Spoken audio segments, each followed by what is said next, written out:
ទីផ្សារ Forex Foreign Exchange Market គឺជាទីផ្សារហិរញ្ញវត្ថុធំបំផុតពិភពលោកដែលភាគីពាណិជ្ជករធនាគារក្រុមហ៊ុនអង្គភាពនិងអ្នកវិនិយោគបុគ្គលធ្វើជំនួញគ្រឿងរូបិយប័ណ្ណជាតិទីផ្សារនេះដំណើរការ24ម៉ោងក្នុងមួយថ្ងៃ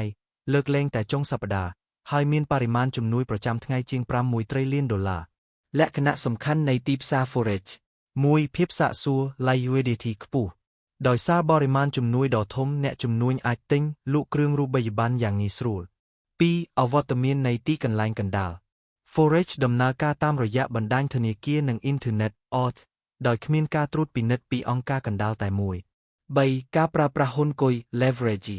អ្នកវិនិយោគអាចធ្វើជំនួញជាមួយហ៊ុនគុយខ្ពស់ឧទាហរណ៍100ឬច្រើនជាងនេះដោយប្រើប្រាស់ដើមទុនតិចតួចទោះយ៉ាងណាហ៊ុនគុយក៏បង្កើនហានិភ័យផងដែរ 4. គូរូបិយប័ណ្ណសំខាន់រូបិយប័ណ្ណដែលជំនួញញឹកញាប់បំផុតមានដូចជា Euroboost Euro S ដុល្លារអាមេរិក Boost Jopay ដុល្លារ S យេនជប៉ុន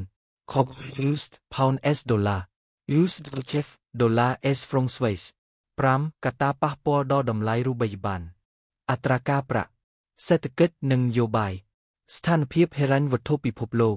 ព្រឹត្តិការណ៍មហាជនដូចជាសង្គ្រាមឬជំនួយអន្តរជាតិរបៀបធ្វើជំនួញ Forex 1. ជ្រើសរើស broker ជ្រើសរើសអ្នកផ្ដល់សេវាដែលមានអាជ្ញាប័ណ្ណនិងគួរឲ្យទុកចិត្ត 2. រៀនពីការវិភាគទីផ្សារការវិភាគបច្ចេកទេស technical analysis ការប្រើគំរូក្រាហ្វនិងសូចនាករដើម្បីទស្សន៍ទីតម្លៃការវិភាគមូលដ្ឋាន fundamental analysis ការសិក្សាសេដ្ឋកិច្ចនយោបាយនិងកត្តាម៉ាក្រូ 3. អនុវត្តលើគណនី demo ហ្វឹកហាត់ជាមួយប្រាក់ឥតគិតថ្លៃមុនពេលដាក់ប្រាក់ពិត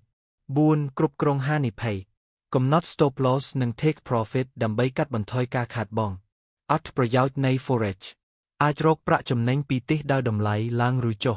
ទីផ្សារបើក24ឧសភាសមល្មមធ្វើជំនួញនៅពេលណាក៏បានហ៊ុនគុយខ្ពស់អាចពង្រីកចំណេញប៉ុន្តែត្រូវប្រយ័ត្នហានិភ័យនៃ Forex ហ៊ុនគុយខ្ពស់អាចនាំឲ្យខាតបង់យ៉ាងឆាប់រហ័សតម្លៃអាចផ្លាស់ប្ដូរយ៉ាងឆាប់រហ័សដោយសារព្រឹត្តិការណ៍មិនអាចទស្សន៍ទាយមាន broker មិនស្មោះត្រង់